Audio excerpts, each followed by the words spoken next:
Transformer l'Afrique à travers d'un leadership féminin de qualité, tel a été le thème que chacune de nous ici avons développé. Personnellement, j'ai parlé des clés pour développer un leadership de qualité et d'influence. J'ai parlé de l'importance de se connaître soi-même, de la position dans laquelle chaque femme peut se retrouver en tant que leader afin d'impacter sa génération. Inspire 50 est une initiative qui vise à promouvoir le leadership de la femme africaine au niveau international. C'est dans ce cadre qu'aujourd'hui, 20 novembre 2021, nous avons organisé la première édition de Inspire 50 avec deux femmes, top leaders qui ont façonné le changement de notre continent.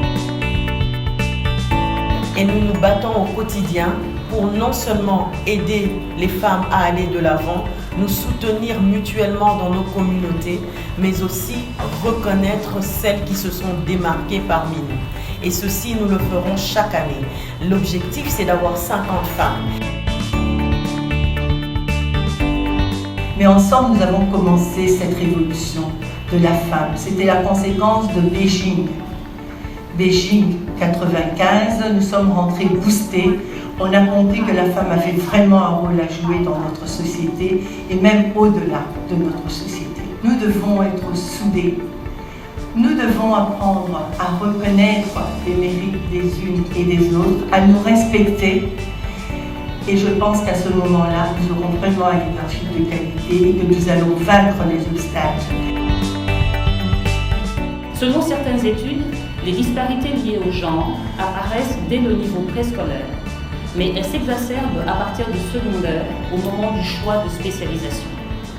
Les aspirations de carrière se dessinent en fait autour de 13 ans, l'âge à partir duquel il deviendra plus difficile de motiver des élèves à démarrer des études scientifiques. C'est à ce moment-là que nous devons agir. Pour que la situation des filles et des femmes change dans notre pays et dans le monde, il faut ainsi continuer à nous battre pour qu'il y ait plus de femmes qui atteignent les postes de décision dans tous les domaines. Pas juste une de temps en temps, mais plusieurs et à tous les niveaux. Et lorsque la communauté fait face à plusieurs défis, il faut des hommes et des femmes qui prennent une vision et qui se disent « je travaille pour la nation ». Et lorsqu'on travaille pour la nation, après avoir impacté sa nation, même après la mort, on parlera de lui.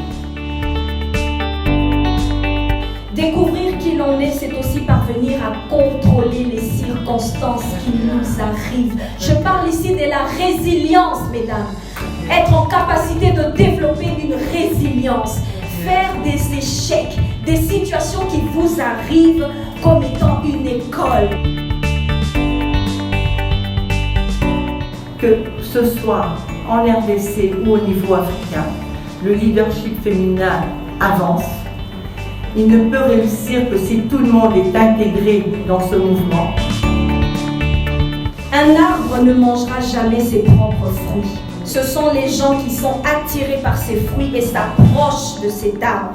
La question est, qui est-ce que vous attirez vers vous?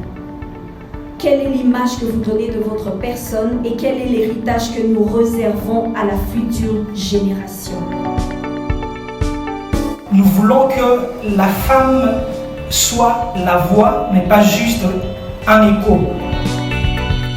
Nous devons retenir que chaque année, il est de notre responsabilité de pouvoir encourager, comme on dit, empower, encourager une femme autour de vous, encourager une jeune fille autour de vous, pour que dans les années à venir, il ne soit pas difficile pour nous chaque année de trouver 50 femmes à primer ou à honorer dans différents secteurs professionnels.